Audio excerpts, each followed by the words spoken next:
Hey YouTube, how the heck are we doing? It is Foul Play here, back for some more Pauper action. Before we get into the deck tech, a big thank you to everyone who's been watching me, supporting me, and commenting, interacting on the videos. We have unlocked the community tab, so we're now able to make posts and things like that. Because of that, the next league after these matches here is going to be a modern league. Let me know if you want me to do it uncut, all 5 leagues in one, or if you want me to chop it up and put it over multiple days. So the list we're going in here is unchanged from the previous league. We are on Lotus Petals, so we're going to be utilizing that fast mana and doing a few fun antics with all of that. Our sideboard's also unchanged from last league, so 4 Scattershot, 4 Young Wolf, 3 Crimson Acolyte, and the 2-2 split of Standard Bearer, Flaring Pain.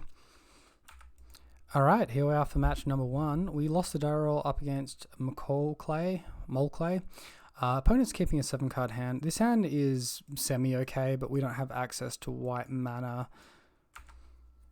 We are drawing to 17 cards that help us get there. It's almost a third of our deck, so that should be about 3 turns. I can definitely see an argument to mulligan. I'm going to risk it. We are on the draw. We do see an extra card. Alright, we're up against Gate, red-white. Okay. What do we see? We see Ash Barrens. Perfect. So we're going to be able to get that white mana happening shortly. Alright, opponent on some spice. Here comes Faithless Looting, fueling their own grave. We'll see if it's just a cantrip or if they are actually utilizing the graveyard effect.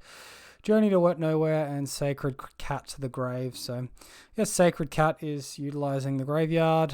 They choose to go for a Balm, which is slightly odd to me. Alright, so we just drew another Rancor, which means we can utilize double green next turn.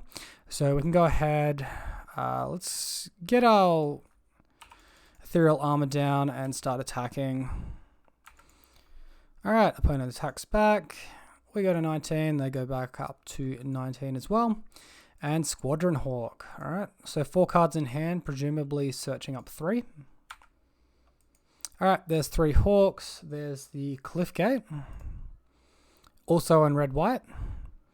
And we find another Ethereal Armor, so this is just a little bit disgusting. We're going to race the misery out of our opponents. Alright, casual attack for 13. No blocks from the opponent. They go down to 6. They can do a block buff with a Ballistic Gate if they play it, but I think this one's pretty free for us. Flashback on Faithless Looting, so that's in quite the bad way. Maybe I'm supposed to play around an Edict effect when I'm this far ahead, and... oh, they find the Prismatic Strands. That's a shame. So they're going to be able to cast that one for free. Flashback on the Battle Screech.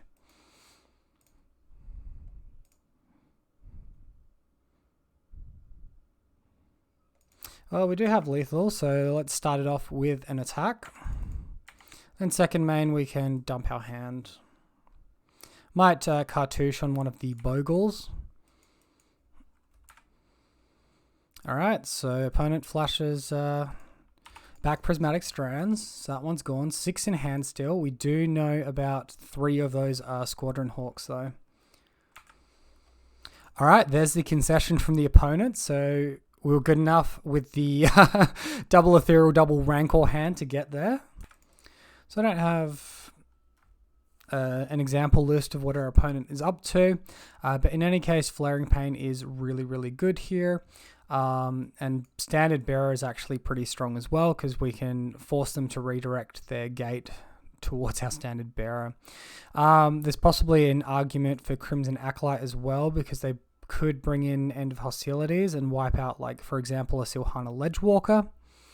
So let's maybe look at 2 of them. Cut the Ledgewalker. And after that, I think most of our stuff is pretty good. It's probably like trim on a couple of Mask. Maybe on a couple of Lotus Petal and jump back into it. A reminder as well, guys, if you are enjoying the content or finding entertaining, informative, want to support the channel, be sure to subscribe down below, and we've got plenty of more content coming. So we mulligan, opponent opponent keeping a 7. We're on the draw. This hand does not currently have white mana. Ancestral Mask is pretty good. Armadillo Cloak is pretty good as well. I think we risk it like before. What's a bottom's a more tricky decision. If they have End of Hostilities, we kind of want Crimson Acolyte, as we can't give Bogle toughness currently. I think we definitely want Armadillo Cloak, so we'll just ditch the Crimson Acolyte here and hope not to get blown out.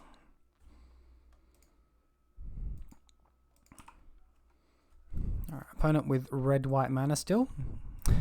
Find Forest, so we can Ancestral Mask on turn 3. Damn, and there comes the End of Festivities, wiping away our Bogle. So he's no longer going to be here, followed by Luminarch Veteran. Whenever another creature enters the battlefield on your control, you gain a life, disturb to bring it back. Alright, so opponent growth, cantrip onto the land. Just drawing to a creature at this stage. Alright, here comes Faithless Looting. Sacred Cat, Prismatic Strands to the grave. Alright, opponent embalms the Sacred Cat. Plays out Boros Garrison, bouncing the plains. Attacking in for 1.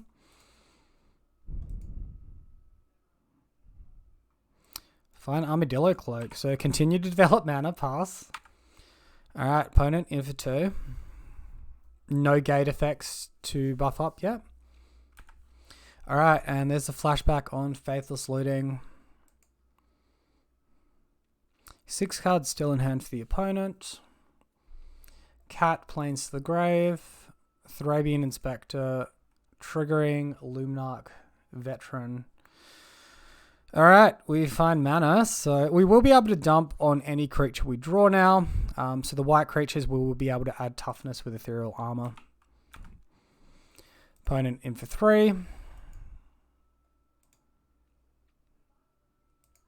What was that one? Draws a card off the clue token. Now Thrabian Inspector, trigger. Alright, and another Embalmed Cat. So another life gain trigger. Boros Garrison bouncing. So access to 6 mana for next turn, the opponent. We find the Scout. Alright, that's getting close to troublesome. I think we take this opportunity to resolve our Armadillo Cloak. And if we block a 1 power creature, we still won't get blown out by 1 End of Festivities, but 2 could get us. Dawnbringer Cleric. Alright, opponent's just packing the Dawnbringers by the looks of things. It's possible they're on Ephemerate too. So that's not the worst thing. The worst thing is the Prismatic Strands there in the grave. Going to make everything a little bit difficult. Oh, we got like a Boros Charm or something coming at face. Rally the Peasants. Peasants, pardon me. +2 until end of turn. Alright, so on to sideboarding. So we did see the End of Festivities. They're blowing us out pretty bad. I think there's a fairly strong argument to have Lotus Petal. Maybe Rancor's a little bit weaker as well. Alright, so game 2 here, we haven't seen any gates yet from the opponent. We've seen the gate lands that give red-white, but we have not seen the ballistic gate that buffs creatures. I think there's an argument to remove Standard Bearer at this point, but I also think that's probably not where we want to be. I think Standard Bearer is pretty strong. I'm just a bit concerned after seeing Dawnbringer Cleric that there's also Ephemerate, and I want to jam as many auras into the deck as possible. I might make the decision to cut Crimson Acolyte to bring back in the Ancestral Mask. So post boards, it's 2 Rancor out for the 2 Standard Bearer in, and 2 Flaring Pain in for the 2 Silhana Ledgewalker. Alright, this is a pretty decent looking hand. We've got turn 2 Armadillo Cloak.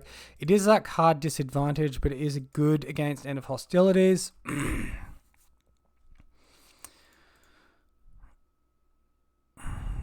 I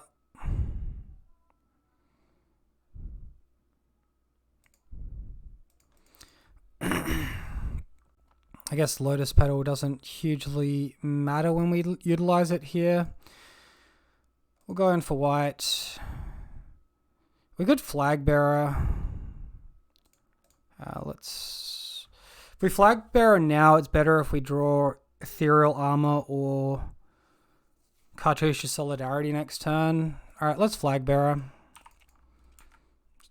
Pardon me, standard bearer. All right, so no turn one sweep effect from the opponent. We get to resolve Armadillo Cloak, and that's an awful draw.